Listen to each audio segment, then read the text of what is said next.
지금 전 세계 외신이 긴급 타전을 보내고 있습니다. 대한민국, 더 이상 반도 국가가 아니다. 대륙의 새로운 주인이다. 블라디보스토크 항구에 태극기가 휘날리고 연해주 평야가 한국의 곡창지대가 된 믿기 힘든 현실. 고구려 때 잃어버린 광활한 영토가 우리 품에 들어왔습니다. 이것은 단순한 상상이 아닙니다.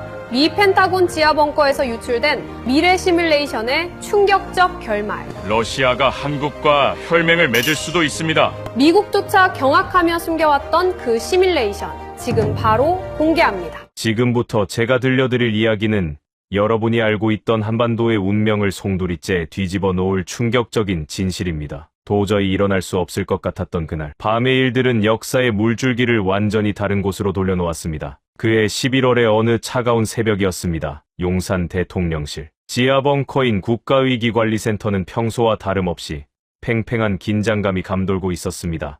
하지만 새벽 3시 17분 정막을 깨고 울린 경보음은 그동안 우리가 겪었던 그 어떤 훈련 상황과도 달랐습니다. 평양방어사령부의 통신이 두절되었고 김정은 위원장의 전용 열차가 원산 인근에서 멈춰섰다는 첩보가 이 첩보망에 포착된 것입니다. 코드블랙 북한 정권의 유고 사태가 발생한 것입니다. 우리는 즉시 워싱턴과의 한라인을 점검했습니다. 북한의 급변 사태 시 가장 먼저 연락이 닿아야 할 곳은 당연히 혈맹인 미국이라고 생각했기 때문입니다. 그런데 바로 그때 예상치 못한 곳에서 비와 전화기의 벨 소리가 울렸습니다. 발신지는 워싱턴이 아니었습니다. 굵은 램프가 깜빡이는 그곳은 바로 모스크바 크렘린궁이었습니다. 강영철 대통령님께서 벙커로 들어오시자마자 수화기를 집어드셨습니다. 동역관의 손이 미세하게 떨리고 있었습니다. 수화기 너머로 들려오는 목소리는 블라디미르 푸틴 러시아 대통령이었습니다. 그의 목소리는 건조하고 냉정했습니다.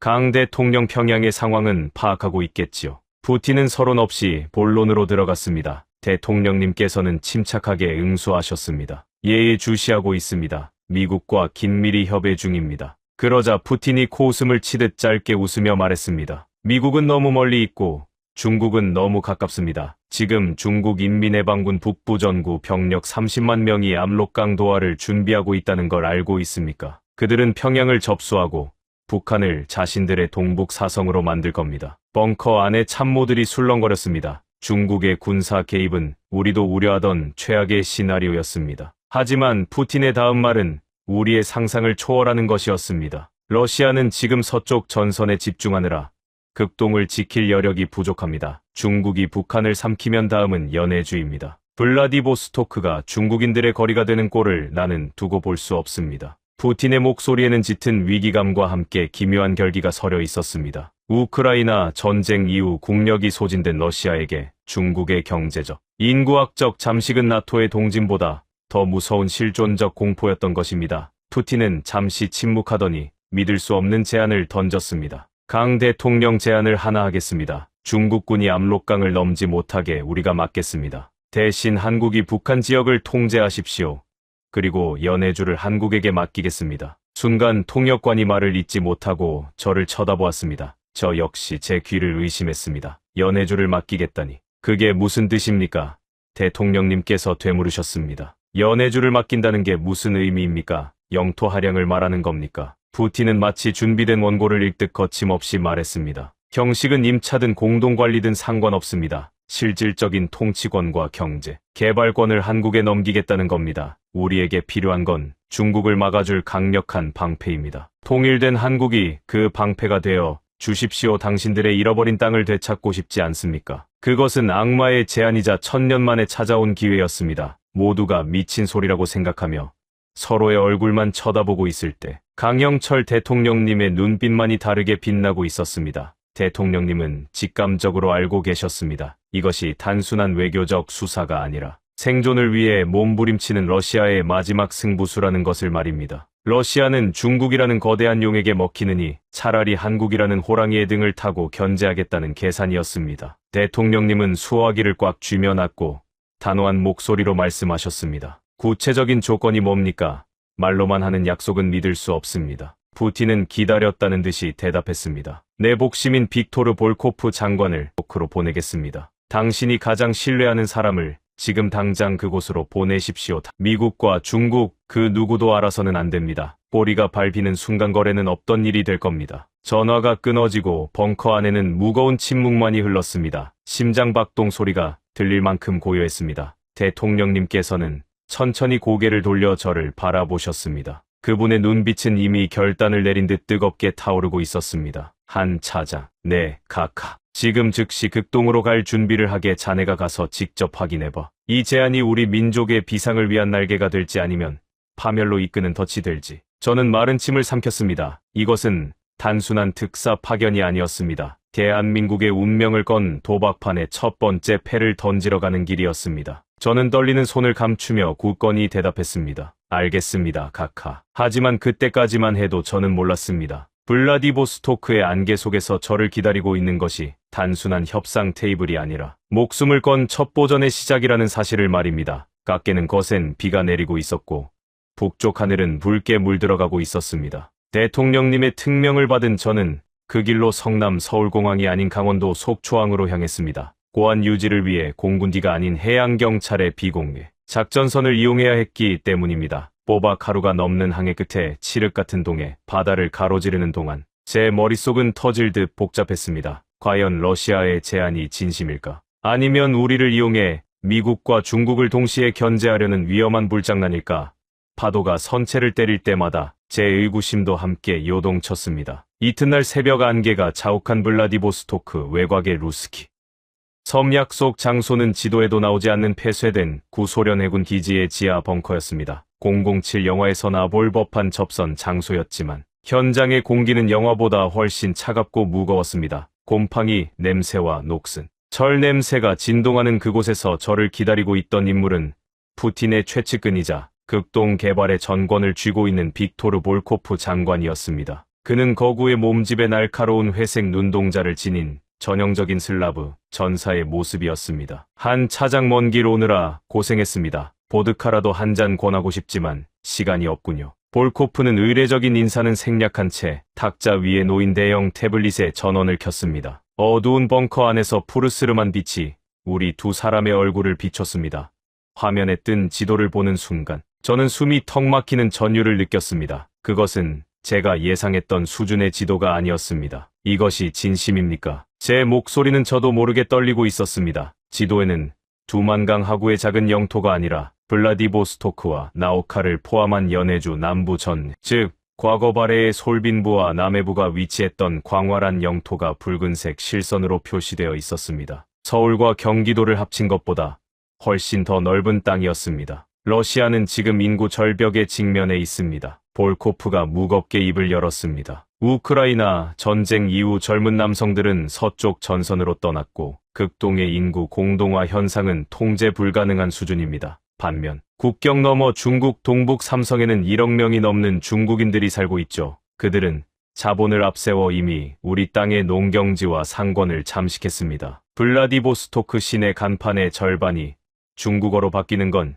시간 문제입니다. 그의 말에서 러시아가 느끼는 지정학적 공포가 고스란히 전해졌습니다. 그것은 단순한 우려가 아니라 영토를 잃을 수도 있다는 실존적 위협이었습니다. 러시아인들에게 이 땅은 피로 지킨 동방의 요새였지만 지금은 관리할 사람이 없어 비어가는 유령의 땅이 되어가고 있었던 것입니다. 우리는 선택해야 했습니다. 이 땅을 중국인들에게 야금야금 먹히며 뺏길 것인가? 아니면 신뢰할 수 있는 파트너에게 빌려주어 지킬 것인가? 볼코프는 지도의 붉은 영역을 굵은 손가락으로 가리켰습니다. 우리는 이 지역을 한러 특별경제안보 구역으로 지정할 겁니다. 한국은 이곳에 50년간의 독점적 개발권과 행정자치권, 그리고 치안유지권을 갖습니다. 사실상의 영토 양도입니다. 대신 조건이 있습니다. 그는 저를 똑바로 응시하며 말을 이었습니다. 그의 눈빛은 거래를 제안하는 장사꾼이 아니라 생존을 갈구하는 야수의 눈빛이었습니다. 첫째, 한국의 자본과 기술로 이곳을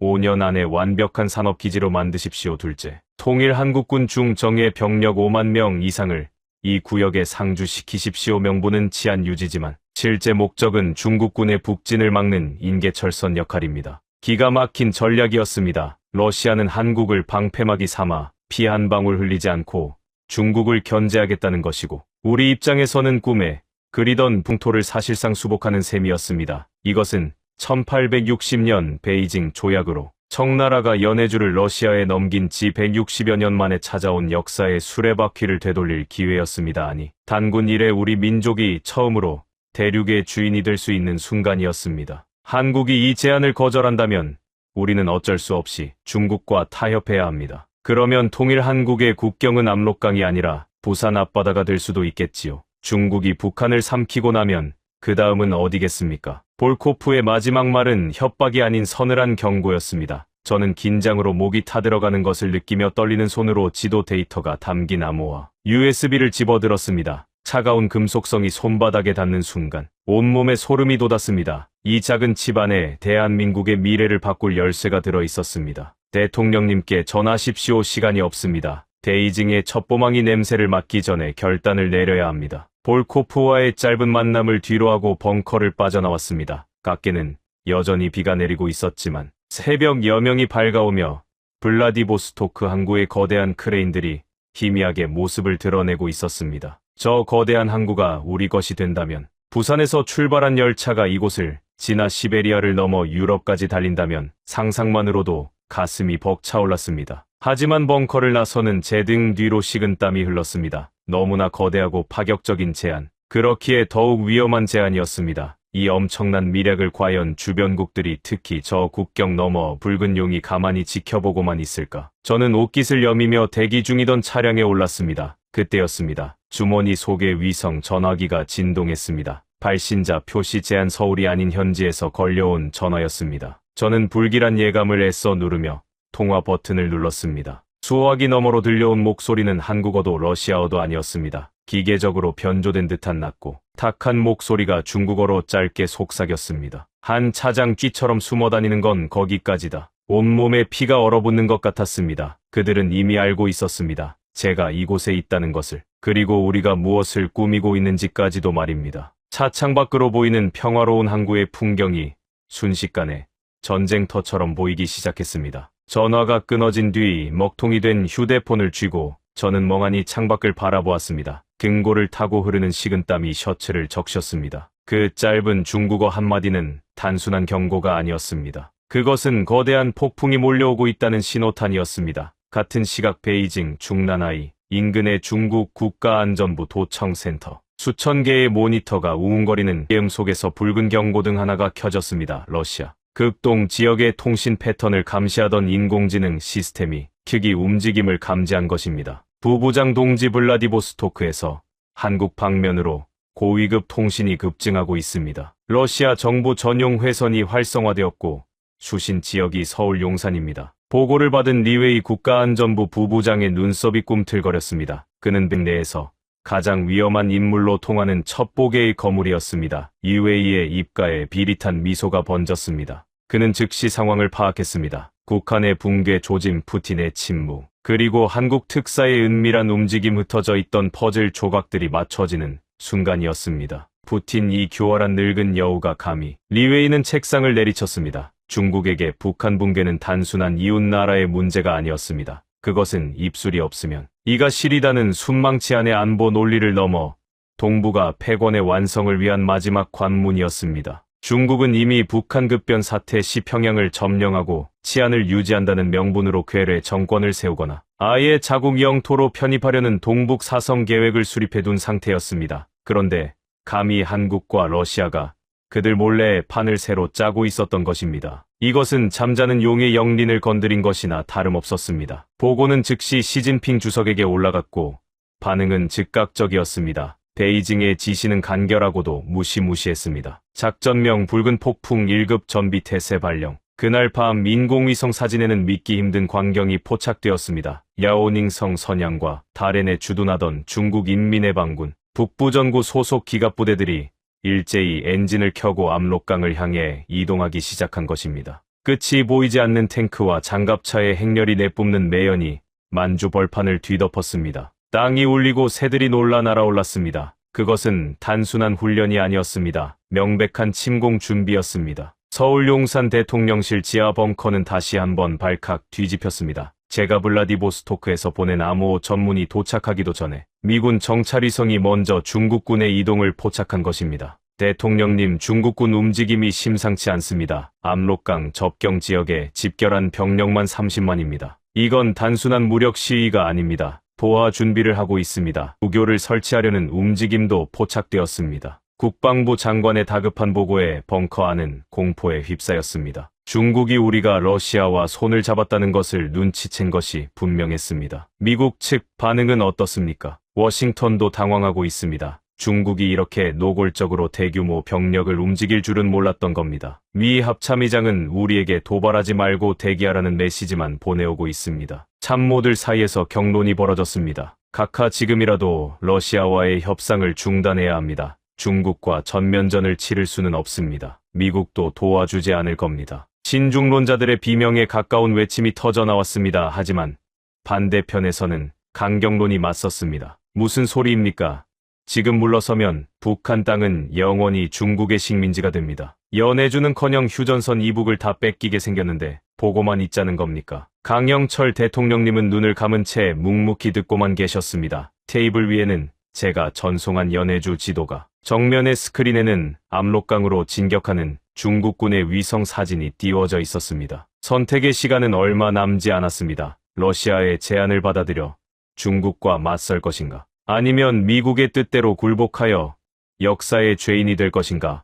벙커 안의 공기는 질식할 듯 무거웠습니다. 대통령님께서 천천히 눈을 뜨셨습니다. 그리고 스크린 속의 붉은 점들을 응시하며 나직이 말씀하셨습니다. 한 차장이 가져온 건 지도가 아니라 시한폭탄이었군. 그 순간 벙커의 붉은 전화기가 다시 요란하게 울렸습니다. 이번에는 러시아가 아니었습니다. 베이징 리웨이 부부장이 보낸 한라인이었습니다. 수화기 너머로 들려오는 중국어는 얼음장처럼 차가웠고 동역관의 얼굴은 사색이 되었습니다. 스피커폰을 통해 흘러나온 그 목소리는 벙커에 있는 모든 사람의 심장을 얼어붙게 만들기에 충분했습니다. 강 대통령, 현명한 판단을 하시오. 압록강을 넘는 우리 전차들이 멈추는 곳은 평양이 아니라 서울 광화문이 될 수도 있으니까. 이것은 선전포고였습니다. 바야흐로 한반도를 둘러싼 거대한 체스판 위에서 말들이 피를 흘리며 움직이기 시작했습니다. 대통령님은 수화기를 내려놓고 저를 포함한 참모들을 둘러보셨습니다. 그분의 눈빛에서 저는 보았습니다. 두려움이 아닌 분노, 그리고 결코 물러서지 않겠다는 서늘한 살기를 말입니다. 베이징의 협박 전화가 끊긴 직후 벙커 안은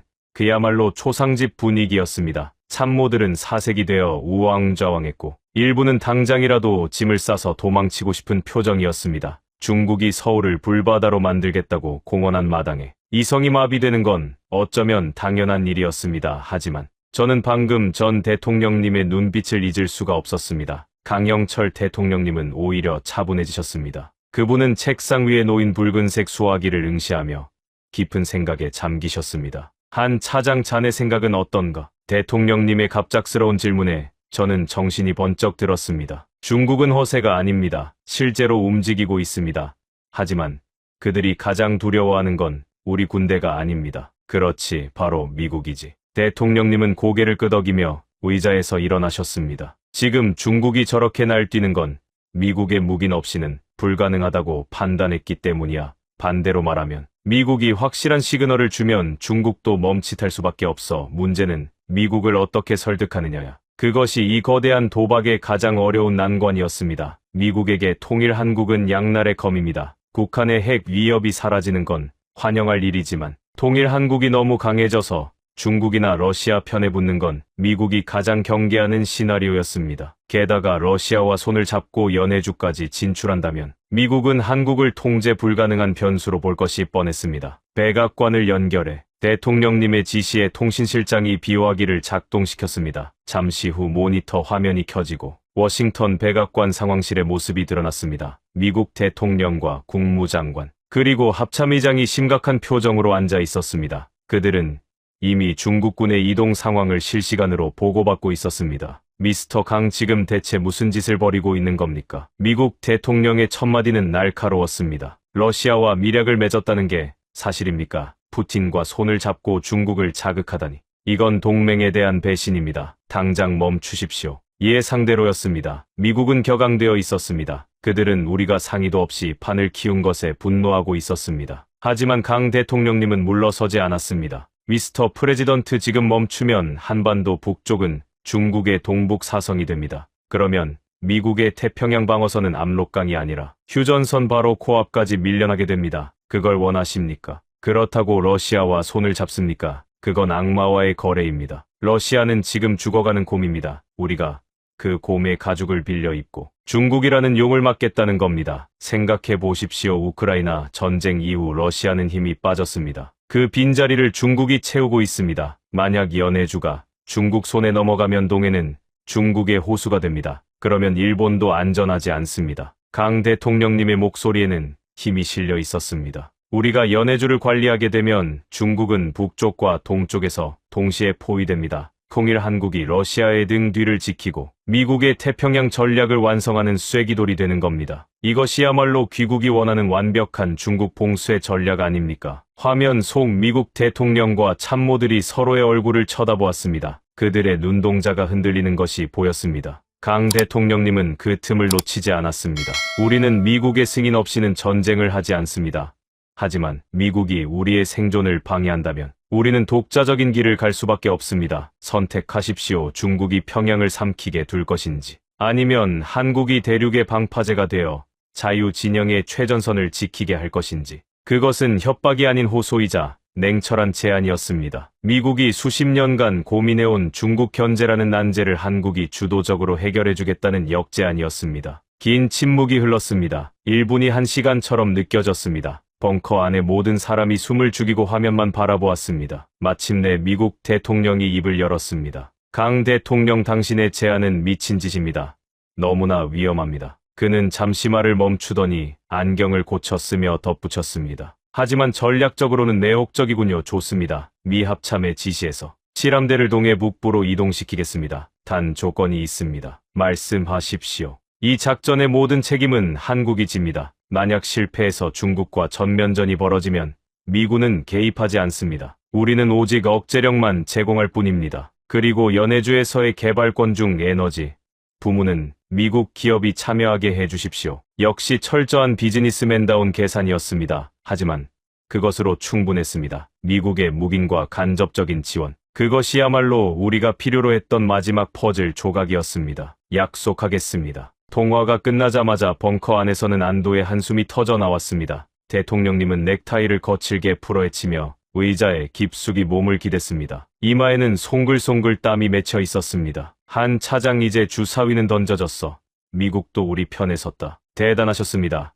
각하, 미국의 태평양 전략을 역이용하실 줄은 몰랐습니다. 살기 위해서야, 우리가 살기 위해선 때로는 맹수 조련사가 되어야 해. 하지만 기쁨도 잠시였습니다. 외교적인 큰 산을 넘었지만 우리에게는 더 근본적인 문제가 남아 있었습니다. 바로 명분이었습니다. 단순히 땅을 넓히고 중국을 막는다는 지정학적 이유만으로는 국민들을 설득하고 피를 흘릴 군인들을 움직일 수 없습니다. 우리에게는 가슴을 뜨겁게 할 무언가가 필요했습니다. 한 차장, 이제 자네가 다시 움직여야겠네. 어디로 말입니까? 연해주로 다시 가게. 이번에는 밀사가 아니라 선동가가 되어야 해. 그 땅이 단순한 러시아의 영토가 아니라 우리가 반드시 되찾아야 할 잊혀진 역사라는 걸 증명해오게.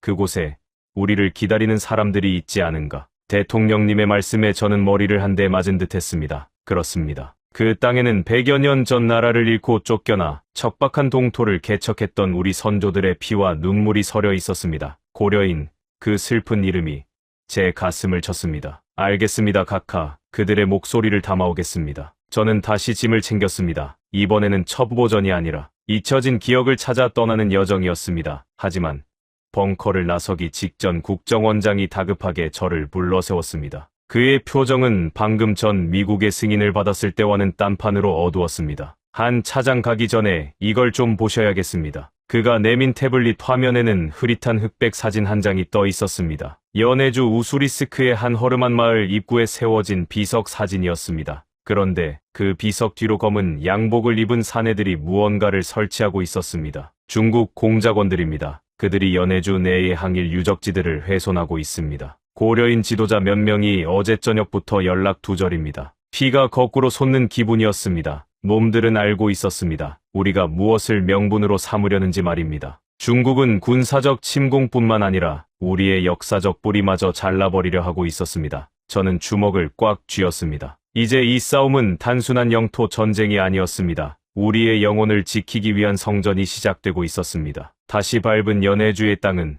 을씨년스러웠습니다. 불과 며칠 전 블라디보스토크에서 느꼈던 긴장감과는 또 다른 슬픔이 공기 중에 배어 있었습니다. 저는 국정원 요원들의 호위를 받으며 우수리스크 외곽의 고려인 집단 거주지인 우정마을로 향했습니다. 비포장도로를 달리는 동안 차창 밖으로 끝도 없이 펼쳐진 황무지가 보였습니다. 100년 전 나라 잃은 우리 선조들이 피땀 흘려 일구었던 논과 밭이 이제는 잡초만 무성한 채 버려져 있었습니다. 마을 입구에 도착하자마자 심상치 않은 기운이 감돌았습니다. 청소라면 아이들이 뛰어놀았을 골목길은 텅 비어 있었고 집집마다 문이 굳게 잠겨 있었습니다. 마을 회관 앞에는 수십 명의 고려인 동포들이 모여 웅성거리고 있었습니다. 그들의 표정에는 불안과 공포 그리고 억눌린 분노가 뒤섞여 있었습니다. 당신들이 한국에서 왔소. 군중 속에서 지팡이를 짚은 백발의 노인 한 분이 걸어 나왔습니다. 고려인 협회장인 방 니콜라이 어르신이었습니다. 그의 주름진 얼굴에는 세월의 풍파가 고스란히 새겨져 있었지만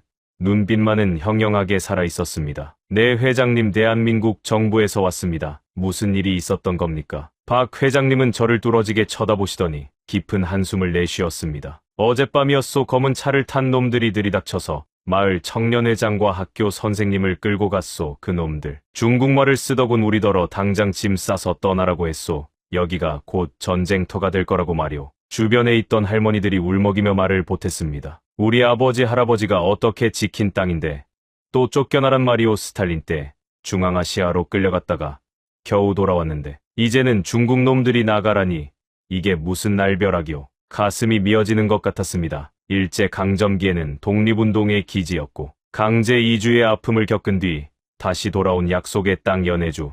그들에게 이 땅은 단순한 거주지가 아니었습니다. 민족의 혼이 서린 성지이자 마지막 보루였습니다. 그런데 중국은 그 역사를 지우고 이들을 다시 유랑민으로 만들려 하고 있었습니다. 걱정 마십시오. 이번에는 다릅니다. 대한민국이 여러분을 지킬 겁니다. 절대 혼자 두지 않겠습니다. 제가 힘주어 말하자 박 회장님이 제 손을 꽉 잡았습니다. 거칠고 투박한 그 손의 온기가 제 심장까지 전해졌습니다. 지켜준다고 말만 번지르르하게 하지 마시오. 우리는 100년 전에도 조국이 지켜준다는 말을 믿고 기다렸지만 결국 버려졌소. 이번엔 진짜요. 진짜 우리 군대가 오는 거요. 그 절박한 물음에 저는 목이 메어 잠시 말을 잇지 못했습니다. 네, 옵니다. 반드시 옵니다. 약속드립니다. 그때 마을 어귀에서 요란한 엔진 소리가 들려왔습니다. 국정원 요원이 다급하게 무전기를 들었습니다. 차장님, 중국 쪽 깡패들입니다. 용역 깡패를 가장한 공작원들 같습니다. 트럭 3대가 진입하고 있습니다. 박 회장님의 눈빛이 순식간에 매섭게 변했습니다. 저놈들이 또 왔구먼. 어제 우리 비석을 망치로 부수려던 놈들이야. 젊은이들은 다 끌려가고 노인네들만 남았다고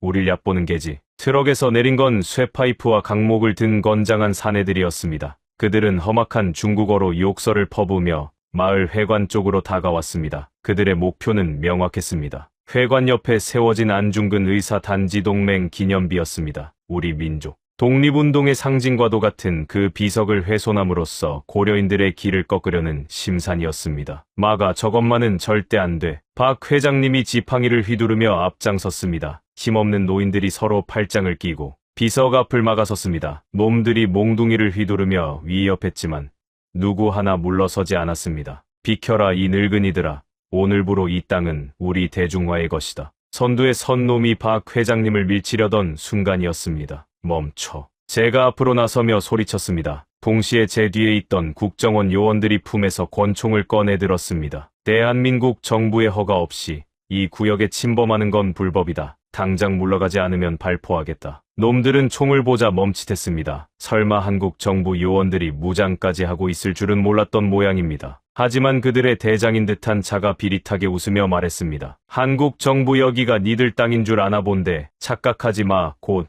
우리 인민해방군이 밀고 들어오면 니들도 끝이야. 그건 그때 가서 떠들어. 지금 당장 꺼져. 제 서슬퍼런 일갈의 놈들은 씩씩거리며 물러났습니다. 하지만 그들의 눈빛은 포기를 모르는 하이에나 같았습니다. 돌아가면서 그들은 마을 입구의 장승을 트럭으로 들이받아 부수고 갔습니다. 쓰러진 장승을 보며 할머니들은 땅을 치며 통곡했습니다. 그날 밤 저는 박 회장님의 집에서 뜬 눈으로 밤을 지새웠습니다. 격에 걸린 낡은 태극기와 독립유공자 훈장이 촛불에 비쳐 일렁였습니다. 박 회장님은 낡은 앨범을 꺼내 보여주셨습니다. 최재영 선생, 홍범도 장군 그리고 이름 없는 독립군들의 사진이 그곳에 있었습니다. 이 땅에 흙 한 줌 물 한 모금 허투루 된 게 없소. 다 우리 조상들 피와 살이오. 자네 그거 아나? 발해의 옛 성터가 바로 이 마을 뒷산에 있다는 거. 발해 성터요. 그래, 1000년 전에도 우리 땅이었고 100년 전에도 우리 땅이었소. 잠시 남의 손을 탔을 뿐이지 주인은 언제나 우리였소. 부디 대통령께 전해주시오. 늙은이들이 죽는 건 두렵지 않으나 이 땅의 기억이 사라지는 건 죽기보다 싫다고 말이오. 그 말씀에 저는 가슴 깊은 곳에서 뜨거운 것이 울컥 치솟았습니다. 이것이었습니다. 우리가 싸워야 할 진짜 이유. 단순히 영토를 넓히는 게 아니라 잃어버린 기억을 되찾고 끊어진 역사를 잇는 것. 그것이 우리의 소명이었습니다. 저는 즉시 대통령님께 보고를 올렸습니다. 고려인들의 눈물과 투쟁, 그리고 중국의 만행을 가감없이 전했습니다. 고고를 들으신 대통령님의 침묵은 길었습니다. 그리고 짧은 답신이 돌아왔습니다. 알았다. 이제 명분은 충분하다. 작전 개시 시간을 앞당긴다. 드디어 때가 왔습니다. 저는 주먹을 불끈 쥐었습니다. 이제 더 이상 외교적인 수사는 필요 없었습니다. 힘으로 증명해야 할 시간이었습니다. 다음 날 아침 마을 뒷산에 올랐습니다. 멀리 지평선 너머로 붉은 해가 떠오르고 있었습니다. 그런데 그 붉은 기운 속에서 심상치 않은 검은 연기가 피어오르는 것이 보였습니다. 단순한 안개가 아니었습니다. 그것은 거대한 폭발의 잔해였습니다. 차장님, 큰일 났습니다. 블라디보스토크 가스관 터미널에서 폭발 사고가 났답니다. 그리고 지금 나오카 항구 쪽 전력망도 다운됐습니다. 요원의 다급한 외침에 저는 망원경을 들어 올렸습니다. 검은 연기가 하늘을 뒤덮고 있었습니다. 중국 놈들이 기어이 이를 저질렀습니다. 본격적인 침공에 앞서 러시아의 기반 시설을 마비시키려는 사보타주 테러가 시작된 것입니다. 박 회장님, 사람들을 뛰십시오. 전쟁이 시작됐습니다. 저는 소리치며 산을 뛰어 내려갔습니다. 이제부터는 진짜 목숨을 건 싸움이었습니다. 놈들은 어둠 속에서 움직이는 그림자였고 우리는 그 그림자를 잡아야만 했습니다. 그리고 그 순간 제 머리 위로 굉음과 함께 러시아 전투기 편대가 남쪽을 향해 날아갔습니다. 하늘이 찢어지는 듯한 소리와 함께 북방의 대지가 요동치기 시작했습니다. 블라디보스토크는 순식간에 아수라장이 되었습니다. 가스관 폭발로 인한 검은 연기가 도시의 하늘을 뒤덮었고 사이렌 소리가 끊이지 않았습니다. 거리의 시민들은 패닉에 빠져 도망치고 있었고 러시아 경찰들은 통제력을 잃은 듯 보였습니다. 이것은 단순한 테러가 아니었습니다. 고도로 훈련된 전문가들의 소행이 분명했습니다. 저는 즉시 볼코프 장관에게 연락을 취했습니다. 장관님, 들리십니까? 지금 상황이 심각합니다. 이건 중국의 사보타주입니다. 볼코프의 목소리는 다급했습니다. 알고 있소. 이미 우리 FSB 요원들이 투입됐지만 놈들이 너무 많소. 발전소, 통신국, 항만시설 동시다발적으로 공격받고 있소. 놈들의 목적은 혼란을 조장해서 우리 군의 대응을 늦추려는 거요. 제가 돕겠습니다.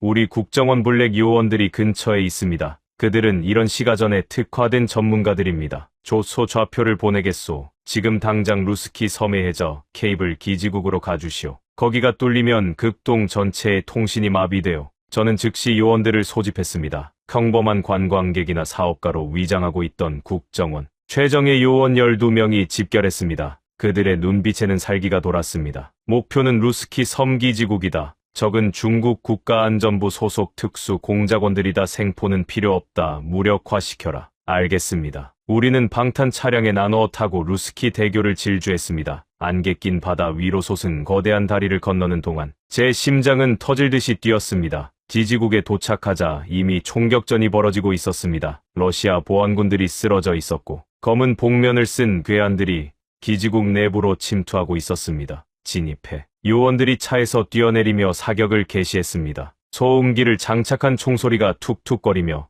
공기를 갈랐습니다. 놈들은 당황한 듯 응사했지만 우리 요원들의 실력은 그들보다 한 수 위였습니다. 순식간에 외곽을 정리하고 건물 내부로 진입했습니다. 건물 안은 어둠 속에서 비상등만이 붉게 깜빡이고 있었습니다. 매캐한 화약 냄새가 코를 찔렀습니다. 2층 서버실이다. 서둘러 계단을 뛰어 올라가는데 위층에서 수류탄이 굴러 떨어졌습니다. 폭발 피해 쾅하는 굉음과 함께 파편이 튀었습니다. 귀가 멍하고 먼지가 자욱했습니다. 그 틈을 타 놈들이 난사를 하며 내려왔습니다. 어모 사격. 저는 기둥 뒤에 숨어 응사했습니다. 총알이 벽을 뚫고 지나가는 소리가 귓가를 스쳤습니다. 치열한 교전 끝에 놈들 중 하나가 쓰러졌습니다. 그 시체를 확인하던 요원이 소리쳤습니다. 차장님, 이놈들 중국인이 아닙니다. 북한말을 씁니다. 뭐라고? 가까이 가서 확인해보니 놈의 목에는 기밀성 배지가 달려있지 않았지만 소지품에서 북한제 담배가 나왔습니다. 중국이 북한 특수부대를 용병으로 쓰고 있군요.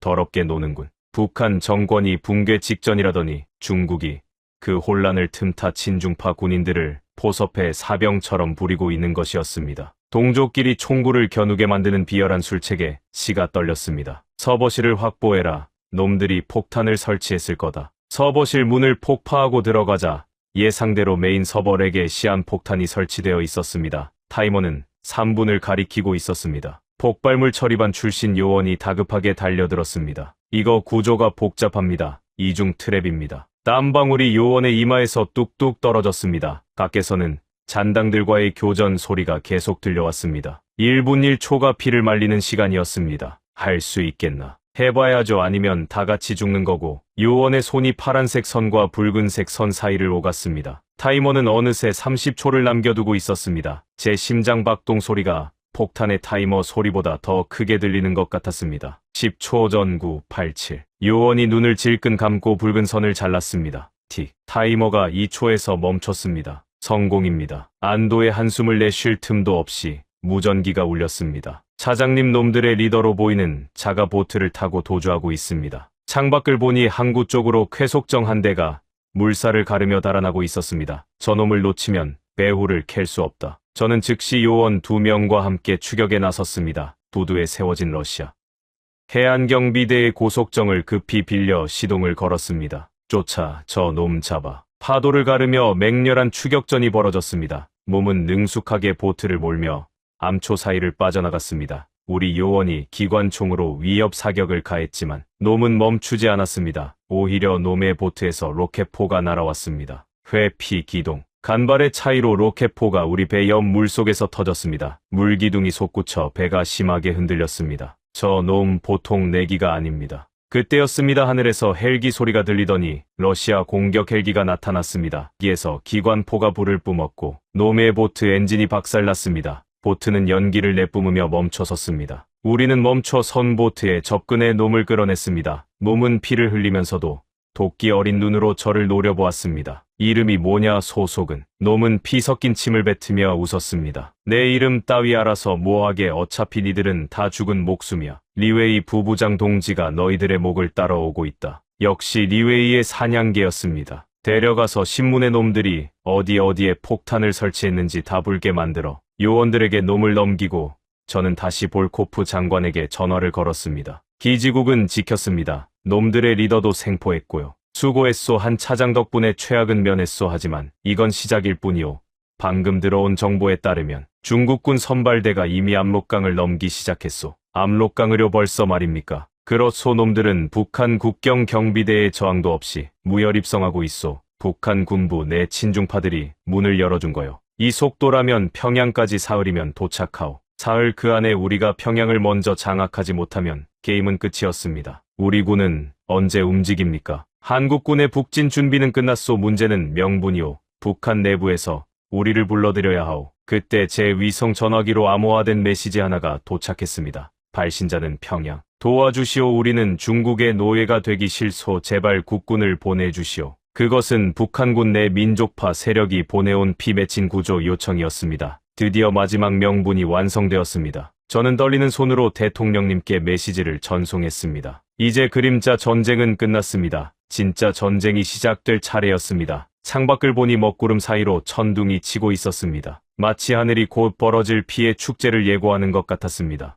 평양에서 온 SOS 신호를 확인한 순간 제 가슴은 미친 듯이 뛰기 시작했습니다. 이것은 단순한 구조 요청이 아니었습니다. 70년 분단의 벽을 허물고 민족의 운명을 하나로 묶을 수 있는 역사적인 초대장이었습니다. 저는 즉시 용산 벙커로 암호 전문을 타전했습니다. 평양 민족파 군부봉기 확인, 국군 개입 요청 접수 완료. 불과 3분 뒤 강영철 대통령님의 육성이 담긴 비상명령이 하달되었습니다. 전군에 알린다. 작전명 북극성 개시 휴전선을 돌파하라. 이 한마디에 대한민국 국군 50만 병력이 일제히 움직이기 시작했습니다. D-Day H아워. 그해 11월 25일 새벽 4시였습니다. 가장 먼저 움직인 것은 공군이었습니다. F-35 스텔스 전투기 편대가 어둠을 찢고 북쪽 하늘로 날아올랐습니다. 그들의 목표는 북한 상공이 아니라 압록강을 건너오는 중국군의 보급로였습니다. 물론 직접 타격은 아니었습니다. 압록강 다리 인근에 정밀 유도탄을 떨어뜨려 도로를 끊고 진격 속도를 늦추는 위협 사격이었습니다. 동시에 지상에서는 거대한 철마들이 깨어났습니다. K2 흑표 전차와 K9 자주포가 굉음을 울리며 비무장지대를 향해 전진했습니다. 철조망이 무너지고 지뢰밭이 개척되는 소리가 새벽의 정적을 깼습니다. 70년 동안 굳게 닫혀있던 문이 열리는 순간이었습니다. 하지만 진짜 놀라운 작전은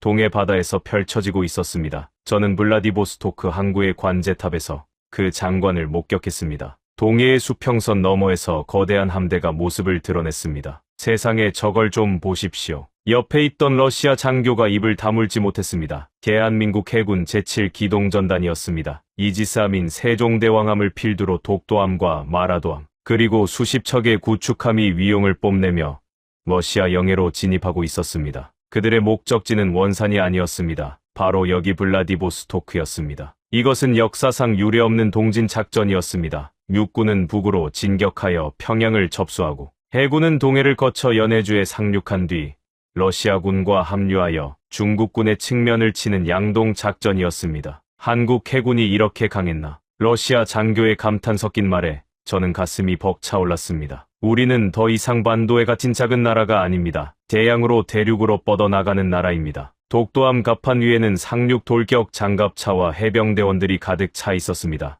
그들의 표정에는 두려움 따위는 없었습니다. 오직 조국을 지키고 잃어버린 땅을 되찾겠다는 비장한 결기만이 서려 있었습니다. 그 시각 평양 상황실에서 급박한 보고가 들어왔습니다. 평양방어사령부 소속 민족파 군인들이 시내 주요 거점을 장악했습니다. 하지만 친중파 세력의 저항이 만만치 않습니다. 평양 시내에서 시가전이 벌어지고 있습니다. 북한군끼리의 내전이 시작된 것입니다. 중국의 사주를 받은 친중파 군인들은 인민무력성 청사를 점거하고 중국군의 도착만을 기다리며 버티고 있었습니다. 반면 민족파 군인들은 태극기를 흔들며 국군의 진입을 호소하고 있었습니다. 서둘러야 합니다. 중국군 선발대가 평양 북쪽 100km 지점까지 내려왔습니다. 시간 싸움이었습니다. 국군 기계화 부대가 개성을 지나 평양 고속도로를 질주하고 있었지만 중국군의 진격 속도도 만만치 않았습니다. 만약 중국군이 먼저 평양에 들어오면 평양은 제2의 베를린처럼 반으로 쪼개지거나 아예 중국의 손에 넘어갈 수도 있었습니다. 저는 블라디보스토크에 상륙한 해병대 사령관에게 달려갔습니다. 사령관님, 시간이 없습니다. 육군이 평양에 도착하기 전에 우리가 먼저 중국군의 허리를 끊어야 합니다. 알고 있습니다. 한 차장. 우리 해병대는 연해주에서 남하여 두만강 방면으로 이동한 뒤 중국군의 보급로를 차단할 겁니다. 러시아군과 합동작전입니다. 러시아군도 약속을 지켰습니다. 볼코프 장관의 지휘 아래 러시아 극동군 기갑부대가 우리 해병대와 합류했습니다. 태극기와 러시아 국기가 나란히 펄럭이는 전차들이 연해주의 벌판을 가로질러 두만강 방면으로 향했습니다. 과거에는 적이었던 두 나라 군대가 이제는 형제가 되어 하나의 적을 향해 달리고 있었습니다. 두만강 하구에 도착했을 때 강 건너편의 풍경은 살벌했습니다. 중국군이 이미 강변의 진지를 구축하고 도하 준비를 하고 있었습니다. 우리 쪽 움직임을 포착한 중국군이 경고 방송을 해왔습니다. 여기는 중국 인민해방군이다. 한국군과 러시아군은 즉시 철수하라. 더 이상 접근하면 발포하겠다. 스피커 소리가 쩌렁쩌렁 울렸습니다. 하지만 해병대 사령관은 눈 하나 깜짝하지 않았습니다. 그는 무전기를 들고 짧고 굵게 명령했습니다. 여기는 대한민국 해병대다. 니들이 서 있는 그 땅은 우리 조상들의 땅이다. 당장 꺼져라. 전군 사격 개시. 콱광. 우리 측 자주포가 불을 뿜었습니다. 포탄이 두만강을 넘어 중국군 진지에 떨어졌습니다. 글기둥이 솟구치고 중국군 진지가 박살났습니다. 이것은 선전포고가 아니었습니다. 침략자에 대한 정당방위이자 응징이었습니다. 중국군도 반격해왔습니다. 박격포탄이 우리 진영으로 날아들었습니다. 하지만 러시아군의 대응 사격이 더해지자 중국군은 당황하기 시작했습니다. 그들은 한국군만 상대할 줄 알았지 러시아군까지 가세할 줄은 꿈에도 몰랐던 것입니다. 밀어붙여 중국군을 몰아내라. 해병대 상륙 장갑차들이 포격 어모 아래 전진했습니다. 100년 전 독립군들이 눈물을 흘리며 지켰던 그 땅을 이제는 우리 군대가 당당하게 전차를 앞세워 수복하고 있었습니다. 그때였습니다. 평양 쪽에서 비보가 날아들었습니다. 평양 진입을 시도하던 선발대가 중국군 특수부대의 매복에 걸렸습니다. 사상자가 발생하고 있습니다. 진격이 지체되고 있습니다. 온몸에 피가 식어가는 기분이었습니다. 평양 입성이 늦어지면 모든 게 수포로 돌아갑니다. 어떻게든 뚫어야 합니다. 공중 지원 요청하십시오. 안 됩니다. 평양 시내 민간인 피해 때문에 폭격을 할 수가 없습니다. 진퇴양난이었습니다. 육군은 발이 묶였고 해병대는 이제 막 중국군과 교전을 시작했습니다. 이대로라면 중국군 주력 부대가 평양을 접수하는 건 시간 문제였습니다. 절망적인 상황에서 기적 같은 소식이 들려왔습니다. 차장님, 평양 시민들입니다. 평양 시민들이 거리로 쏟아져 나왔습니다. 뭐라고요? 위성 생중계 화면을 보니 믿을 수 없는 광경이 펼쳐지고 있었습니다. 평양 김일성 광장에 수십만 명의 인파가 몰려나와 인간띠를 만들고 있었습니다. 그들은 중국군 탱크 앞을 맨몸으로 막아서고 있었습니다. 우리는 중국 놈들 필요 없다 같은 민족끼리 살겠다. 국군을 환영한다. 그들의 외침이 화면을 뚫고 들려오는 듯했습니다. 70년 세뇌 교육도 굶주림도 핏줄의 끌림을 막을 수는 없었습니다. 평양 시민들은 본능적으로 알고 있었습니다. 누가 자신들을 지켜줄 진짜 가족인지 말입니다. 시민들의 봉기로 중국군의 진격이 멈칫한 사이 우리 기계화 부대가 평양 외곽 방어선을 돌파했습니다. 뚫었습니다. 선봉대가 평양 시내로 진입합니다. 환호성이 터져나왔습니다. 하지만 아직 안심하기엔 일렀습니다. 가장 강력한 적이 남아있었기 때문입니다. 이웨이 부부장이 이끄는 중국 최정예 부대가 평양 북쪽 순안 공항을 점거하고 마지막 발악을 준비하고 있었습니다. 그리고 그들의 손에는 전술 핵무기 발사 버튼이 쥐어져 있다는 첩보가 입수되었습니다. 미친놈들 설마 핵을 쓰려는 건가? 저는 주먹을 꽉 쥐었습니다. 이제 남은 시간은 얼마 없었습니다. 놈들이 버튼을 누르기 전에 막아야 했습니다. 블라디보스토크의 바람이 더욱 거세지고 있었습니다. 전쟁의 클라이맥스가 다가오고 있었습니다. 평양 순안공항에 전술 핵무기가 배치되었다는 첩보는 전율 그 자체였습니다. 이웨이라는 자는 자신의 패배를 인정하느니 차라리 판을 엎어버리겠다는 광기에 사로잡혀 있었습니다. 저는 블라디보스토크의 임시 상황실에서 두만강 전선의 상황을 주시하고 있었습니다. 이곳 연해주 전선 역시 일촉즉발의 위기였습니다. 우리 해병대와 러시아군이 중국군 진지를 타격하자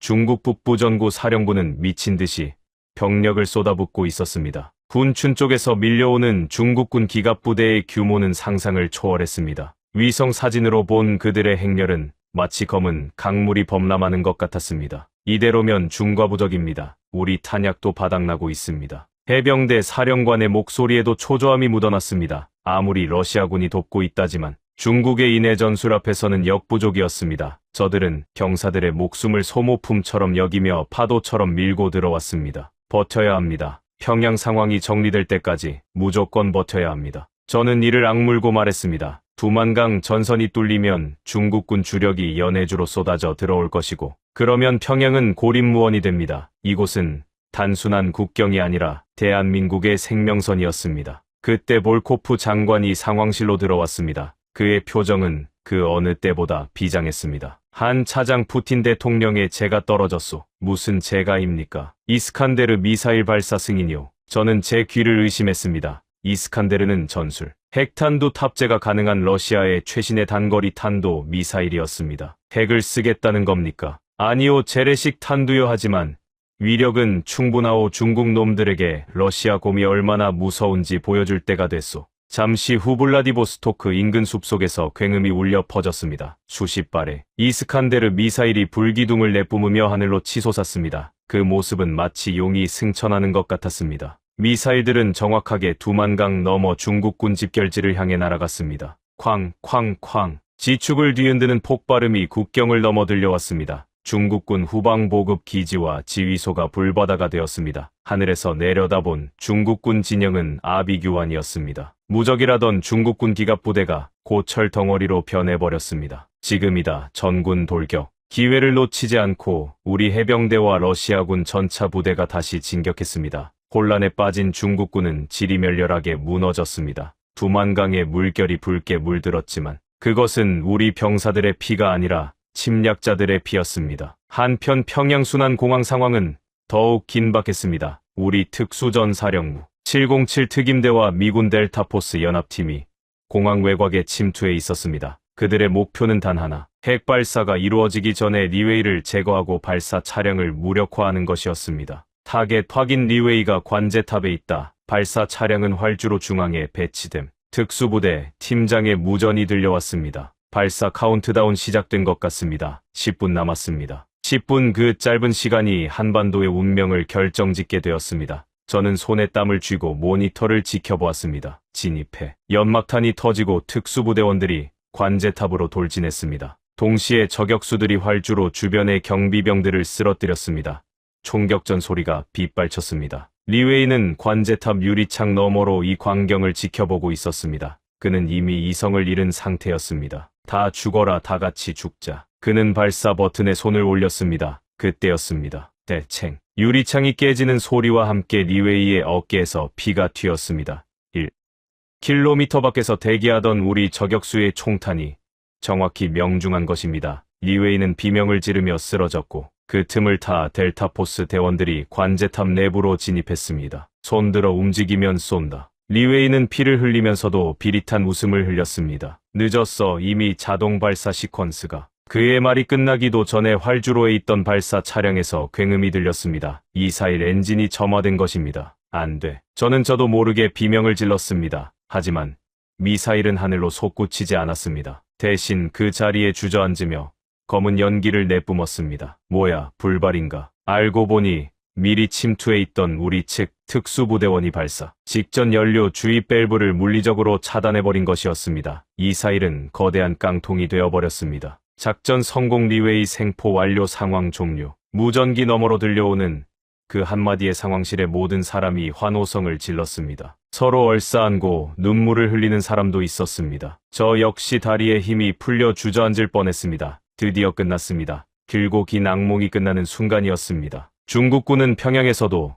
두만강에서도 패배했습니다. 지도부를 잃고 보급로가 끊긴 중국군은 투항하거나 압록강 너머로 도주하기 바빴습니다. 평양 시민들은 태극기를 흔들며 국군을 맞이했고 두만강 전선의 병사들은 만세를 불렀습니다. 하지만 아직 마지막 절차가 남아 있었습니다. 승리를 확정짓고 새로운 역사를 쓰기 위한 의식 말입니다. 한 차장 대통령님이 블라디보스토크로 오고 계시네. 국가안보실장에 전화였습니다. 푸틴 대통령도 도착했다네. 이제 자네가 준비한 그 문서를 꺼낼 때야. 저는 품속에 간직하고 있던 서류 봉투를 꺼냈습니다. 블라디보스토크 조약문 초안이었습니다. 연해주를 한국에 양도하고 한러 양국이 혈맹으로 맺어진다는 내용이 담긴 문서였습니다. 대통령 전용기가 블라디보스토크 공항에 착륙하는 모습이 보였습니다. 활주로에는 의장대가 도열해 있었고 푸틴 대통령이 직접 마중을 나왔습니다. 두 정상이 악수를 하는 순간 카메라 플래시가 쉴 새 없이 터졌습니다. 전 세계가 숨죽여 지켜보는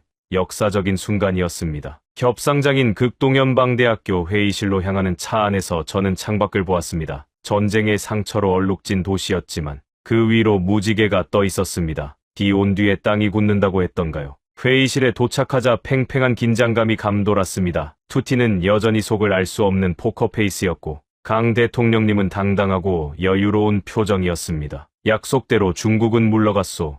우리 군인들의 피로 증명했소. 강 대통령님이 먼저 입을 열었습니다. 인정하겠소. 한국군은 강했고 신의가 있었소. 푸틴이 고개를 끄덕였습니다. 이제 약속을 이행할 차례요. 이 땅 연해주는 이제 한국의 것이오. 푸틴이 조약문에 서명하려는 순간 회의실 문이 벌컥 열렸습니다. 잠깐, 이 조약은 무효입니다. 모두의 시선이 문 쪽으로 쏠렸습니다. 놀랍게도 그곳에는 일본 외무성 장관이 서 있었습니다. 일본 측 정보망을 통해 이 밀약의 낌새를 채고 급파된 것이 분명했습니다. 러시아는 샌프란시스코 조약을 위반하고 있습니다. 이 땅의 귀속 문제는 국제사회의 동의가 필요합니다. 일본은 절대 인정할 수 없습니다. 일본이 막판에 회방을 놓으러 온 것입니다. 중국이 실패하자 배 아픈 일본이 나선 꼴이었습니다. 분위기가 순식간에 싸늘해졌습니다. 하지만 강 대통령님은 콧방귀를 뀌며 천천히 자리에서 일어나셨습니다. 국제사회의 동해, 당신들이 말하는 국제사회가 어디요? 우리 땅을 강제로 뺏어갔던 제국주의 시절의 망령들 말이오. 대통령님의 호통에 일본 장관이 움찔했습니다. 이 땅은 1000년 전 우리 조상 발해의 땅이었고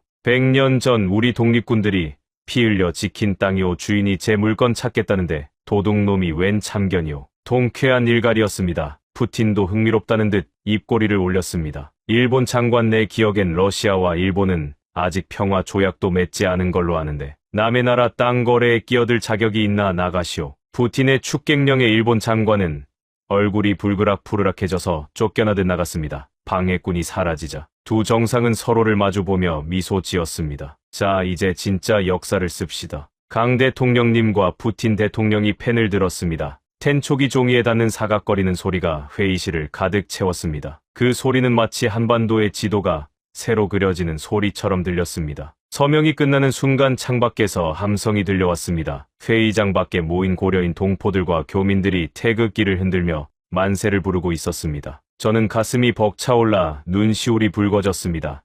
드디어 해냈습니다. 우리가 해냈습니다. 하지만 감동에 젖어 있을 틈도 없이 제 전화기가 다시 울렸습니다. 이번에는 국정원장이었습니다. 한 차장 축하하네. 자네 덕분에 큰 산을 넘었어. 하지만 아직 안심하긴 일러. 중국 놈들이 물러가면서 두만강 상류댐을 폭파했어. 거대한 물살이 하류로 쏟아져 내리고 있네. 이대로면 연해주 평야가 다 잠길 거야. 끝날 때까지 끝난 게 아니었습니다. 패배한 중국이 마지막 저주를 퍼붓고 간 것입니다. 수마가 덮치기 전에 막아야 했습니다. 저는 다시 뛰쳐나갔습니다. 아직 우리의 싸움은 끝나지 않았습니다. 중국이 무너진 자존심을 안갚음이라도 하듯 터뜨린 댐은 두만강 상류에 노후화된 저수지였습니다. 수억 톤의 흙탕물이 괴물처럼 입을 벌리고 하류를 향해 쇄도하고 있었습니다. 이대로라면 이제 막 우리 땅이 된 연해주 남부의 곡창지대와 고려인 마을들이 수장될 위기였습니다. 승리의 기쁨을 만끽하기도 전에 닥친 또 다른 재앙이었습니다. 시간이 얼마나 남았습니까?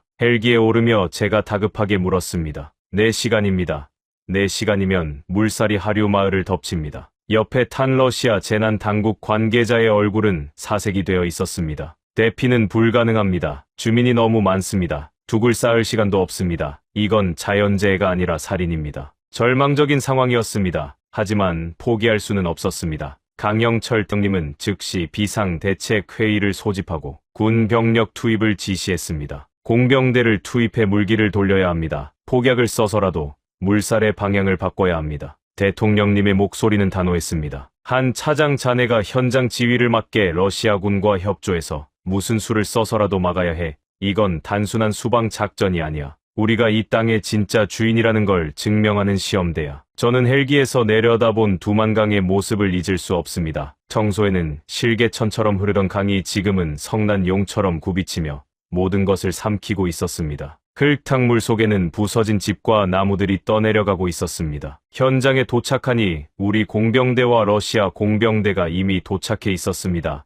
하지만 물살이 너무 거세서 중장비 진입조차 쉽지 않았습니다. 방법이 없습니다. 둑이 무너지는 건 시간 문제입니다. 현장 지휘관이 고개를 저었습니다. 그때 제 머릿속을 스치는 생각이 있었습니다. 물기를 돌릴 수 없다면 가두면 되지 않습니까? 네, 그게 무슨 말씀이십니까? 저기 보이는 폐광산 말입니다. 저기로 물을 유도하면 시간을 벌 수 있지 않겠습니까? 지도상에 표시된 구소련 시절의 폐광산이 눈에 들어왔습니다. 거대한 구덩이가 강줄기 바로 옆에 위치해 있었습니다. 저곳을 저수지처럼 활용한다면 급한 불은 끌 수 있을 것 같았습니다. 이론상으로는 가능하지만 저 단단한 안반을 뚫어서 수로를 내려면 며칠은 걸립니다. 우리에겐 4시간밖에 없습니다. 폭파하십시오. 전술 폭파로 수로를 만드십시오. 그건 너무 위험합니다. 자칫하면 집안이 붕괴되어 우리까지 휩쓸릴 수 있습니다. 다른 방법이 있습니까? 해야 합니다. 제 강경한 태도에 지휘관도 결단을 내렸습니다. 알겠습니다. 해보겠습니다. 공병대 전원 폭파 준비. 군인들이 분주하게 움직이기 시작했습니다. 다이너마이트와 TNT를 짊어지고 안반지대로 뛰어들었습니다. 거센 비바람이 몰아치고 강물이 발밑까지 차오르는 악조건 속에서도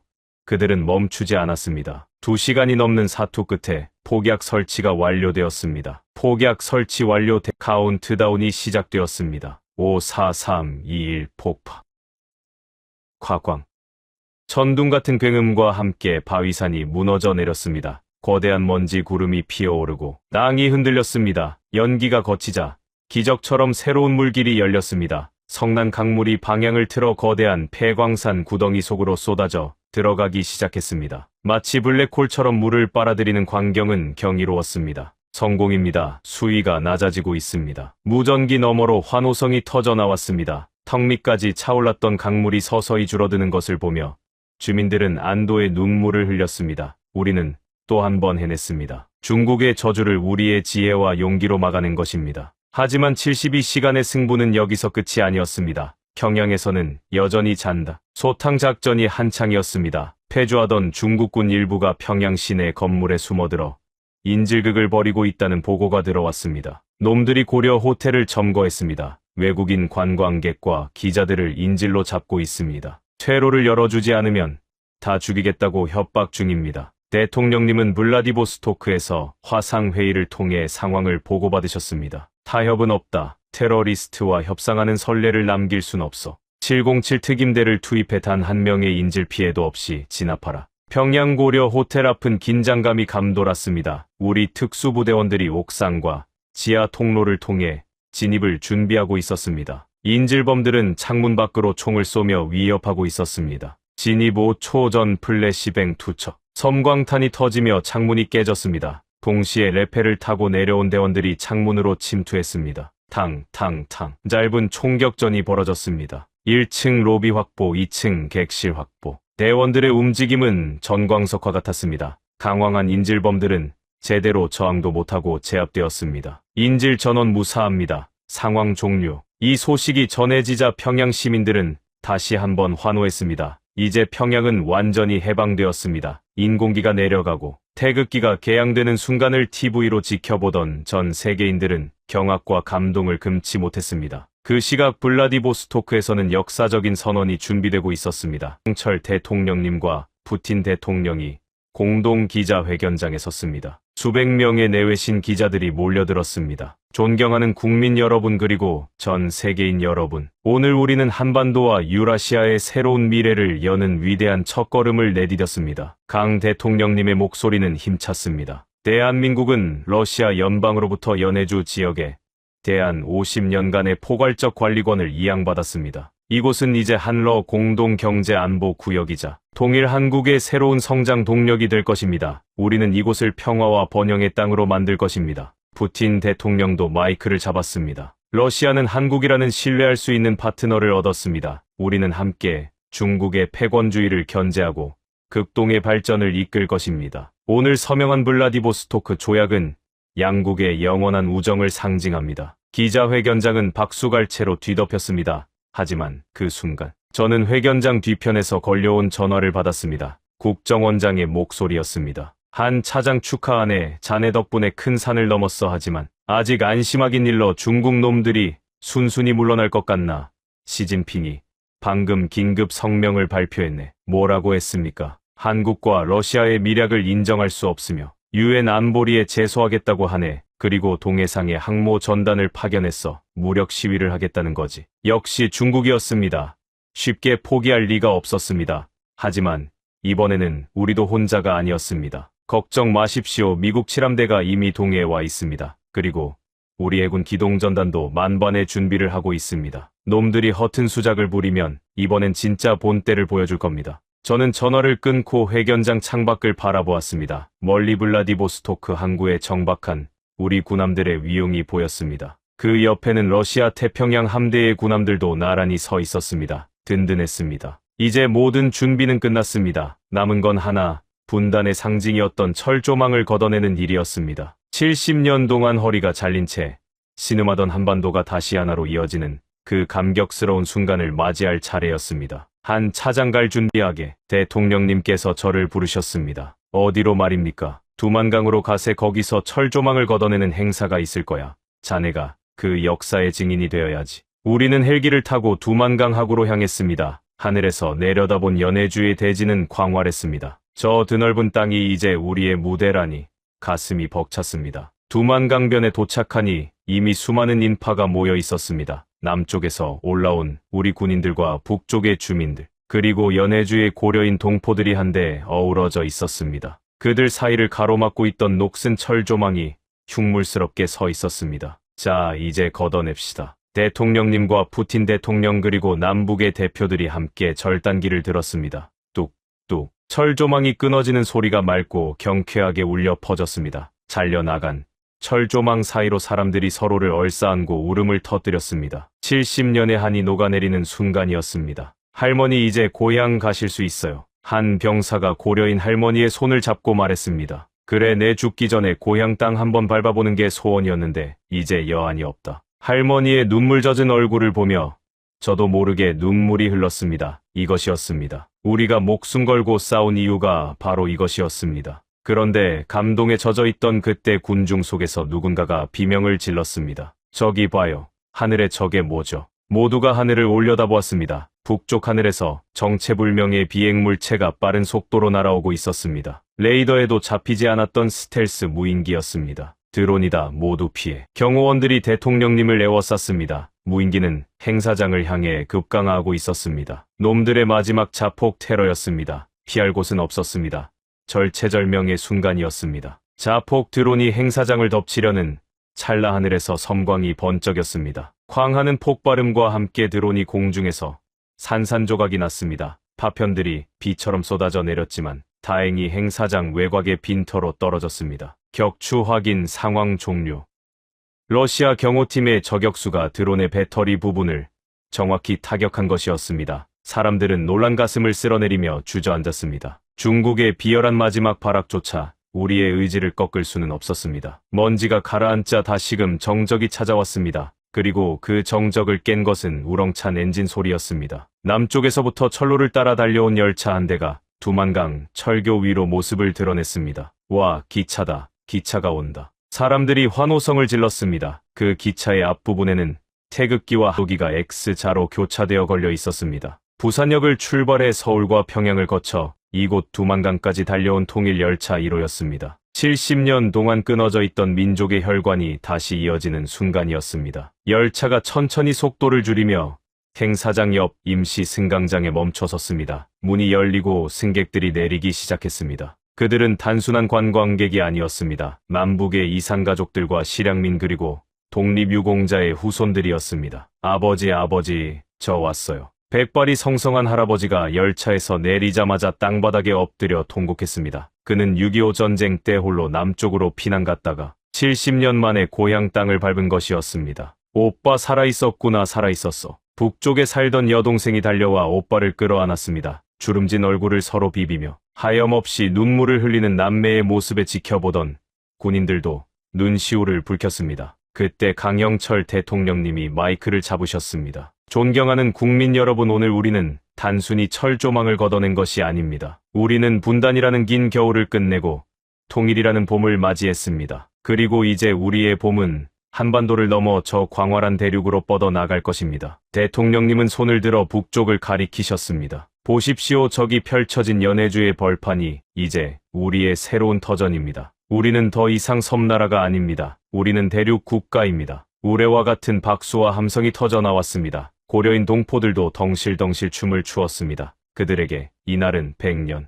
묵은 한이 풀리는 날이자 새로운 희망이 시작되는 날이었습니다. 행사가 끝나고 저는 박 니콜라이 회장님과 함께 두만강변을 걸었습니다. 강물은 언제 그랬냐는 듯 유유히 흐르고 있었습니다. 차장 양반 고맙소. 정말 고맙소. 내 죽기 전에 이런 날을 보게 될 줄은 꿈에도 몰랐소. 아닙니다. 회장님과 동포분들이 지켜오신 땅 덕분입니다. 이제 마음 편히 지내십시오. 저희가 다 알아서 하겠습니다.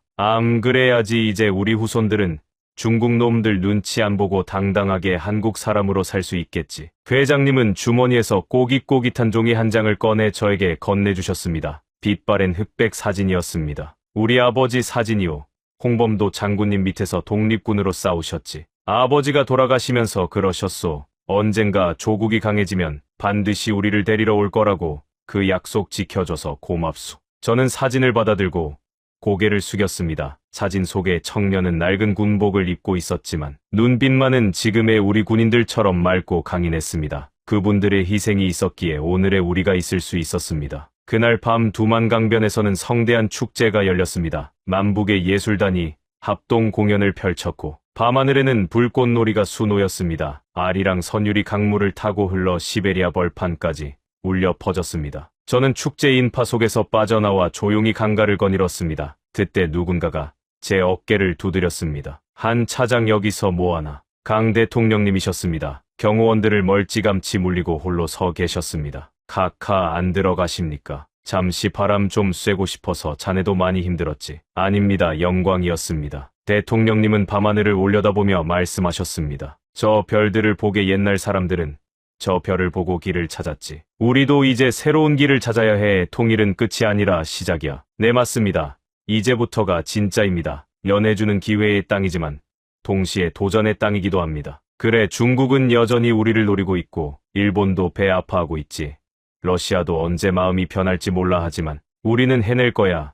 우리 민족에겐 저력이라는 게 있으니까. 대통령님은 제 어깨를 꽉 쥐어주셨습니다. 자네에게 새로운 임무를 주겠네. 말씀하십시오. 연해주 개발청 초대 청장을 맡아주게. 이 땅을 제2의 한강의 기적으로 만들어봐. 자네라면 할 수 있을 거야. 가슴이 벅찼습니다. 첩보원으로서의 임무는 끝났지만 개척자로서의 새로운 임무가 시작된 것입니다. 알겠습니다. 카카, 제 뼈를 묻겠다는 각오로 일하겠습니다. 다음 날 아침 저는 헬기를 타고 연해주 상공을 비행했습니다. 발 아래로 펼쳐진 대지는 무한한 가능성을 품고 있었습니다. 버려진 농토는 황금 들판으로 변할 것이고 낡은 항구는 세계 물류의 중심지가 될 것입니다. 그리고 무엇보다 이곳은 7,500만 한민족이 함께 꿈을 꾸는 희망의 땅이 될 것입니다. 헬기가 블라디보스토크 상공을 지날 때였습니다. 항구에 정박해 있던 크루즈선에서 기적 소리가 울렸습니다. 그 배는 부산에서 출발해 이곳을 거쳐 북극 항로를 통해 유럽으로 가는 첫 번째 정기 여객선이었습니다. 갑판 위에서 손을 흔드는 사람들의 모습이 개미처럼 작게 보였지만 그들의 환희는 하늘까지 전해지는 듯했습니다. 저는 창밖을 보며 다짐했습니다. 반드시 이 땅을 지키겠다고. 그리고 우리 아이들에게 더 넓고 강한 대한민국을 물려주겠다고 말입니다. 그로부터 얼마의 세월이 흘렀습니다. 강산도 변한다는 그 시간 동안 연해주는 어떻게 변했을까요? 상상조차 할 수 없을 만큼 놀라운 변화가 그곳에서 일어나고 있었습니다. 서울에서 KTX를 타고 도착하는 블라디보스토크 중앙역 역 광장에는 안중근 의사의 동상이 우뚝 서게 될 것이고 그 뒤로 마천루들이 숲을 이룰 것입니다. 거리에는 한국어와 러시아어 간판이 나란히 걸리고 젊은이들은 최신 K-팝을 들으며 거리를 활보하게 될 것입니다. 이곳은 더 이상 변방의 동토가 아닙니다. 동부가 경제의 심장이자 유라시아 대륙의 관문이 될 것입니다. 그리고 그 중심에 자랑스러운 대한민국이 서게 될 것입니다. 저는 지금 제 집무실 창가에 서서 그 꿈을 그리고 있습니다. 각 회장님이 주신 사진을 액자에 넣어 책상 위에 두었습니다. 사진 속의 독립군 아버지가 흐뭇하게 웃고 계신 것 같습니다. 청장님, 회의 시간입니다. 비서의 목소리에 저는 상념에서 깨어났습니다. 알겠네, 가지. 저는 옷매무새를 다듬고 회의실로 향했습니다. 오늘 회의 안건은 한러. 경제협력 확대 방안입니다. 우리가 이룬 기적을 더욱 단단하게 다져나가야 합니다. 회의실 문을 열자 수십 명의 각 분야 전문가들이 저를 기다리고 있었습니다. 그들의 눈빛에는 새로운 시대를 향한 열정이 담겨 있었습니다. 저는 당당하게 그들 앞에 섰습니다. 안녕하십니까, 여러분. 북방의 중심 연해주에서 다시 만났습니다. 제 인사가 끝나자 박수가 쏟아졌습니다. 창밖으로 보이는 블라디보스토크의 하늘은 그 어느 때보다 푸르고 맑았습니다. 마치 우리의 미래처럼 말입니다. 그런데 그때 회의실 대형 스크린에 속보 자막이 떴습니다. 긴급 뉴스, 일본 홋카이도 앞바다에서 대규모 지진 발생, 쓰나미 경보 발령. 회의장이 술렁거렸습니다. 단순한 지진이 아닌 것 같았습니다. 앵커의 목소리가 다급했습니다. 일본 정부, 한국 정부의 긴급 구조 요청 및 난민 수용 타진 중. 역사의 수레바퀴는 또 한 번 경랑 속으로 빠져들고 있었습니다. 하지만 이번에는 우리가 도움을 주는 위치에 서 있었습니다. 저는 잠시 눈을 감고 생각했습니다. 과거의 은원을 따질 때가 아니었습니다. 인도적 위기 앞에서 우리가 어떤 나라인지 보여줄 때였습니다. 저는 비서에게 지시했습니다. 즉시 구조대 파견 준비를 하게. 우리가 먼저 손을 내밀어야 해. 역사는 흐르는 강물과 같습니다. 멈추지 않고 끊임없이 새로운 길을 만들어냅니다. 그리고 그 물길을 트는 것은 바로 깨어있는 자들의 몫입니다. 저는 다시 한번 신발끈을 조염했습니다. 새로운 과제가 저를 기다리고 있었습니다. 일본 홋카이도 지진 소식은 회의장을 잠시 술렁이게 했지만 연해주 개발이라는 거대한 흐름을 멈출 수는 없었습니다. 오히려 이 사건은 대한민국의 위상이 얼마나 달라졌는지를 보여주는 상징적인 장면이 되었습니다. 과거에는 우리가 주변 강대국들의 눈치를 보며 생존을 걱정해야 했지만 이제는 주변국들이 우리의 도움을 필요로 하는 상황이 된 것입니다. 회의가 재개되자 저는 다시 마이크를 잡았습니다. 여러분 방금 보신 뉴스처럼 지구촌은 예측 불가능한 재난과 위기에 직면해 있습니다. 하지만 우리 연해주는 다릅니다. 이곳은 유라시아 대륙에서 가장 안정적이고 역동적인 성장 거점이 되어가고 있습니다. 저는 스크린에 개발 계획의 청사진을 띄웠습니다. 그래프는 가파르게 우상향하는 목표를 보여주고 있었습니다. 이곳은 잡초만 무성하던 황무지였습니다. 하지만 우리가 함께 노력한다면 기적을 만들어낼 수 있습니다. 화면에는 블라디보스토크 스마트시티 조감도가 펼쳐졌습니다. 인공지능으로 제어되는 최첨단 물류 항구 수소 에너지로 움직이는 친환경 산업단지, 그리고 철도와 연결된 고속철도망까지 그야말로 원대한 꿈이었습니다. 우리는 이곳에서 제2의 한강의 기적을 넘어 아무르강의 기적을 쓸 것입니다. 한국 기업들의 진출을 적극 유치하고 연간 교역액을 획기적으로 늘릴 것입니다. 이곳이 명실상부한 동부가 경제권의 심장이 되도록 만들겠습니다. 참석한 전문가들의 눈이 반짝였습니다. 그들은 알고 있었습니다. 지금 이 순간 세계에서 가장 뜨거운 기회의 땅이 바로 여기라는 것을 말입니다. 회의가 끝나고 저는 만찬장으로 향했습니다. 그곳에는 특별한 손님이 와 있었습니다. 바로 저와 함께 생사고락을 같이 했던 빅토르 볼코프 장관이었습니다. 그는 이제 러시아 부총리가 되어 있었습니다. 한 청장 오랜만이오. 자네 흰머리가 많이 늘었군. 부총리님도 마찬가지십니다. 세월은 못 속이나 봅니다. 우리는 보드카 잔을 부딪히며 예시하기를 나누었습니다. 솔직히 말해서 처음에는 반신반의했소. 한국이 정말 해낼 수 있을까 하고 말이오. 그런데 자네들은 내 예상을 뛰어넘고 있소. 러시아 사람들도 이제는 한국 없이는 못 산다고 할 정도니 말이오. 다 부총리님의 결단 덕분입니다. 그때 우리 손을 잡아주지 않으셨다면 지금쯤 이곳은 중국의 식민지가 되어 있었겠지요. 그렇지, 중국 놈들 요즘 배가 많이 아플 거요. 자기들이 먹으려던 떡을 한국이 가로채서 키워놨으니. 볼코프 부총리가 껄껄 웃었습니다. 실제로 중국의 태도는 많이 달라지고 있었습니다. 처음에는 탱크를 앞세워 침공하려 했지만 지금은 경제 협력을 타진해오는 상황이었습니다. 연해주에서 생산되는 식량과 에너지가 중국, 동북 지역 경제에 점점 중요해지고 있었기 때문입니다. 그런데 한 청장 일본 문제는 어떻게 할 생각인가? 아까 뉴스 봤네만. 볼코프가 목소리를 낮추며 물었습니다. 인도적 차원에서 돕기로 했습니다. 재난 앞에서는 과거의 은원을 따질 때가 아니지요. 현명하군. 역시 자네는 대국적이야. 만찬이 끝나고 저는 밤거리를 걸었습니다. 블라디보스토크의 야경은 날로 화려해지고 있었습니다. 거리 곳곳에 한글 간판이 네온 사인을 밝히기 시작했고 한국 음식점 앞에는 러시아 젊은이들이 줄을 서 있었습니다. 여기가 한국이야, 러시아야. 지나가던 관광객이 웃으며 하는 말이 들렸습니다. 그렇습니다. 이곳은 이제 문화적으로도 경제적으로도 한국과 러시아가 어우러진 새로운 공간이 되어가고 있었습니다. 우리는 총칼이 아닌 문화와 경제로 이 땅을 변화시키고 있었습니다. 다음 날 저는 서울로 향했습니다. 강영철 대통령님과의 업무 보고가 예정되어 있었기 때문입니다. 서울공항에 내리자마자 달라진 대한민국의 위상을 실감할 수 있었습니다. 공항 곳곳에서 외국인 사업가들과 관광객들이 눈에 띄었습니다. 대한민국은 이제 세계가 주목하는 나라가 되어 있었습니다. 대통령 집무실에서 저는 연해주 개발 진척 상황을 보고드렸습니다. 잘하고 있네 한 청장. 하지만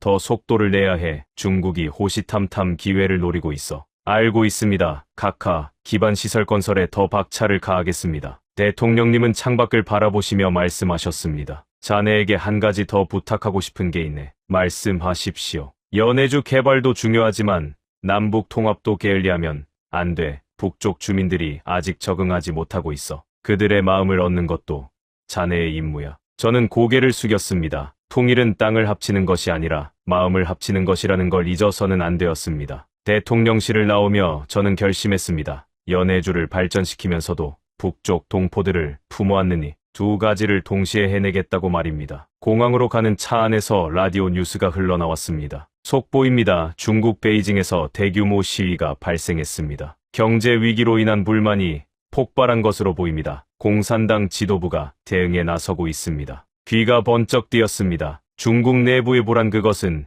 우리에게 또 다른 변수가 될 수 있었습니다. 동북아의 정세가 다시 요동칠 조짐이 보이고 있었습니다. 저는 기사에게 말했습니다. 공항 가기 전에 국정원에 먼저 들르게 최신 정보를 확인해봐야겠어. 역사는 흐르는 강물과 같습니다. 멈추지 않고 끊임없이 새로운 길을 만들어냅니다. 그리고 그 물기를 트는 것은 바로 깨어있는 자들의 몫입니다. 저는 다시 한번 긴장의 끈을 조였습니다. 새로운 도전이 저를 기다리고 있었습니다. 국정원에서 브리핑을 받은 저는 다시 연해주로 향했습니다. 중국의 내부 상황은 예의주시해야 했지만 당장 우리의 일에 집중해야 했습니다. 블라디보스토크 공항에 내리자마자 느껴지는 공기는 처음 왔을 때와는 확연히 달랐습니다.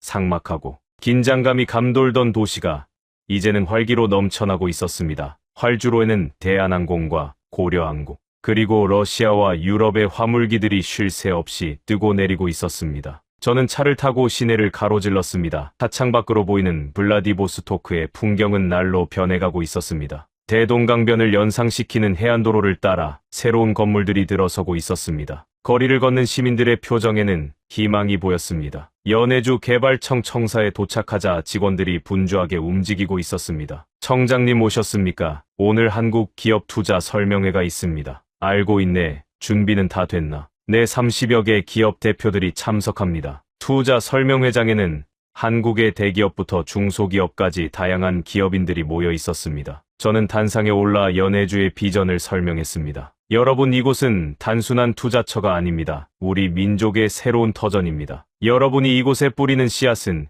우리 후손들이 거둘 열매가 될 것입니다. 기업인들의 눈이 빛났습니다. 설명회가 끝난 뒤 여러 건의 투자 의향서가 접수되었습니다. 조금씩 우리의 꿈이 현실이 되어가고 있었습니다. 저녁이 되자 저는 우정마을을 찾았습니다. 강 니콜라이 회장님을 뵙기 위해서였습니다. 마을의 분위기는 처음 왔을 때와는 완전히 달라져 있었습니다. 새로 지은 학교에서는 아이들의 웃음소리가 들려왔고 마을 회관에는 태극기가 펄럭이고 있었습니다. 한 청장 어서 오시오. 박 회장님이 환하게 웃으며 맞아주셨습니다. 예전보다 훨씬 건강해 보이셨습니다. 회장님, 건강해 보이셔서 다행입니다. 이 나이에 고향이 돌아오는 걸 보았으니 죽어도 여한이 없소. 아니, 더 오래 살아서 이 땅이 번영하는 걸 봐야겠소. 우리는 마을을 함께 거닐었습니다. 새로 포장된 도로, 깨끗해진 집들, 그리고 희망을 품은 주민들의 얼굴, 모든 것이 달라지고 있었습니다. 회장님, 아직 할 일이 많습니다. 이 마을을 시작으로 연해주 전체를 바꿔나가겠습니다. 미소. 한 청장 자네를 미소.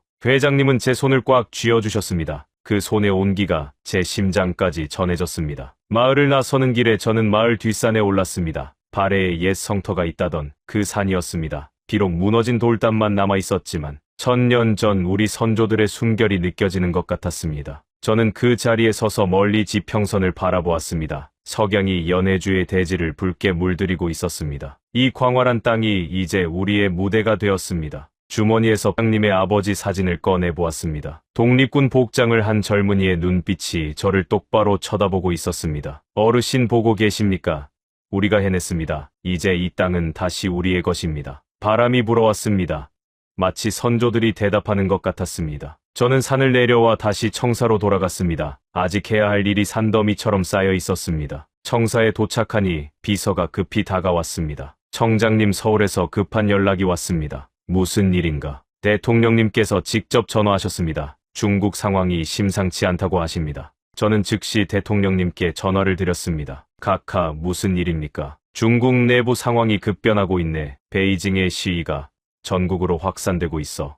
동북 삼성 지역도 불안해지고 있네. 혹시 모를 상황에 대비해야 해. 알겠습니다. 카카, 연해주 경비를 강화하겠습니다. 그리고 한 청장, 만약의 경우를 대비해서 중국 동포들의 피난 경로도 확보해두게. 우리 동포들을 보호해야 해. 명심하겠습니다. 전화를 끊고 저는 창밖을 바라보았습니다. 밤하늘의 별들이 총총히 빛나고 있었습니다. 역사는 계속 흘러가고 있었습니다. 그리고 우리는 그 역사의 중심에 서 있었습니다. 저는 책상 앞에 앉아 새로운 계획을 구상하기 시작했습니다. 어떤 상황이 닥치더라도 우리는 준비되어 있어야 했습니다. 연해주를 지키고 발전시키면서 동시에 새로운 변화에도 대응해야 했습니다. 문득 창밖으로 블라디보스토크 항구의 불빛이 보였습니다. 수많은 배들이 정박해 있었고 크레인들이 쉬지 않고 움직이고 있었습니다. 이 모든 것이 우리의 노력으로 이루어진 것이었습니다. 저는 다짐했습니다. 무슨 일이 있어도 이 땅을 지키겠다고. 우리 선조들이 피로 지킨 이 땅을